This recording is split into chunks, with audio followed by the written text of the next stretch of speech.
Hey guys, welcome back to my channel. Today I'm going to show you how to repair a stripped muffler bolt hole on your Tecumseh Snow King engine. Here's the engine I'm working on. It's off of a snowblower. Now even though I'm doing this repair on a Tecumseh snowblower engine, the same procedure will basically be the same for any engine with a stripped muffler bolt hole. As you can see, the muffler came loose on this motor here, and it's vibrated so much that I cannot tighten up the bolt anymore.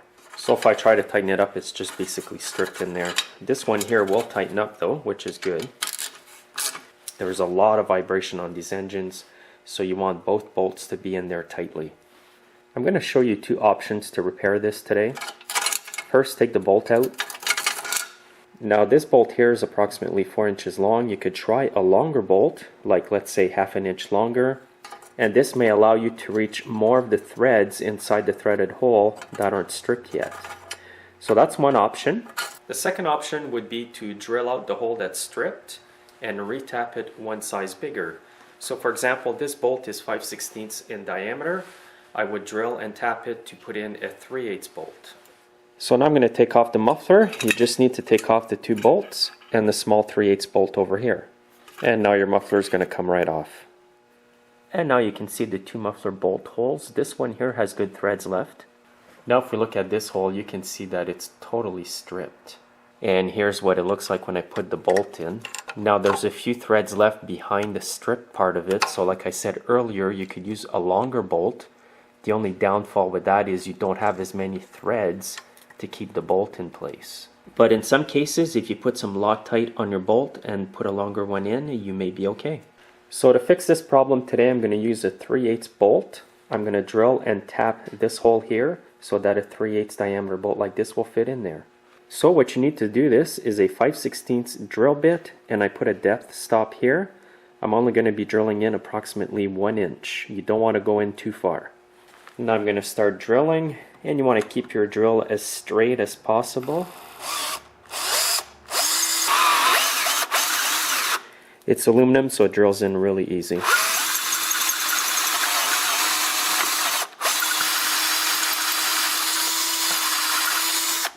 Now make sure to have safety glasses on and just air blow the hole that you just drilled. And I'm just going to plug the exhaust hole with a rag.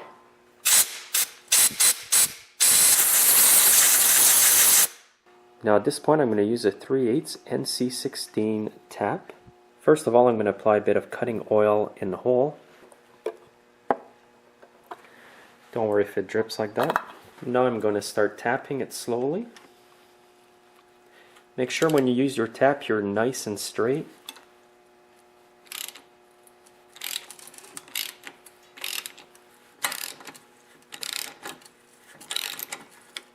So far there's not too much resistance. And when you reach the end of the hole, you're not going to be able to screw it in anymore, so then you can just take it out.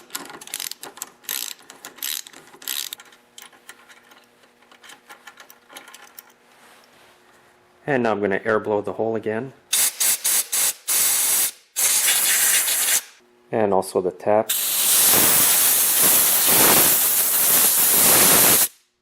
And I like to run the tap again. Just a quick run in.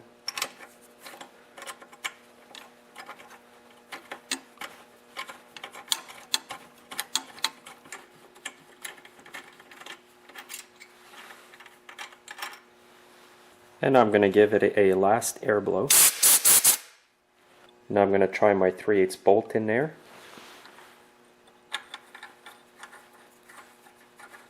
And that's perfect. Now unfortunately, because the hole was so big at the edge, the threads didn't start right at the edge. They're a little bit inside. However, they are much better than previously. Now the threads on the other hole look a bit damaged, so I'm going to run a tap in there. And it's going to be this one, 5/16-18 NC. And I'll apply a bit of cutting oil. And I'm just going to run the tap in there. This is just to make sure that there are no obstructions on the threads.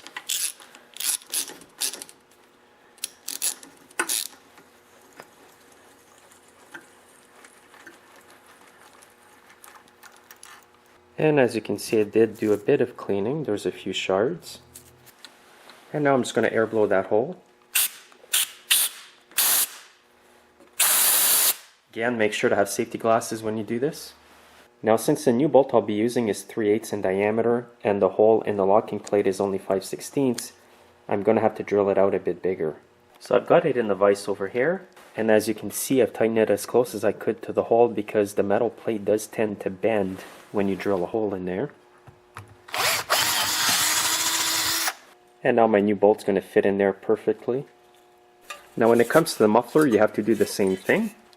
The first hole here is already large enough so my new bolt will go through it, but the hole at the back here is a bit tight, so I'm just going to run my drill bit through it. And by the way, I'm using a 3/8 drill bit today. And now it fits in there perfectly. And when it comes to the muffler gasket, I'm also going to make the hole a bit bigger. I'm going to use a 3/8 hole punch. It's not always necessary to use a gasket on these engines for the muffler though.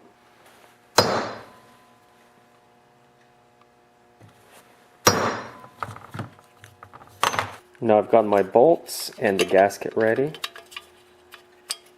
As you can see, my new bolt is just a tad longer now than the OEM bolt here. So I'm just going to cut off a small chunk.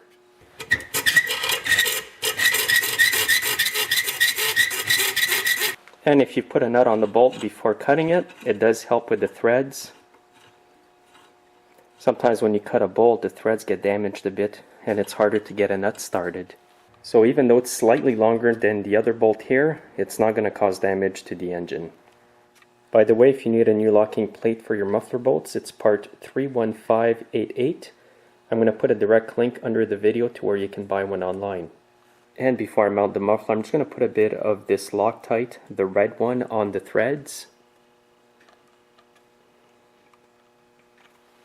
This is just to prevent the bolts from getting loose again. Now I'm going to bolt the muffler back on.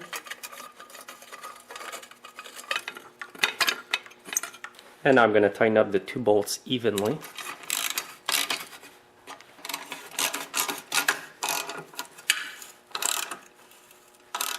Now I don't have the torque specs offhand for the bolts, but use common sense. They need to be fairly tight. Don't over tighten them because you don't want to strip the threads again. And now you can tighten up the small bolt on top.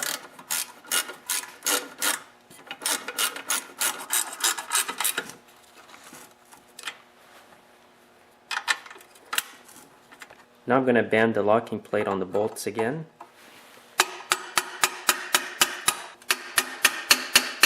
There won't be as much room on the bigger bolt, but try to get as much as you can.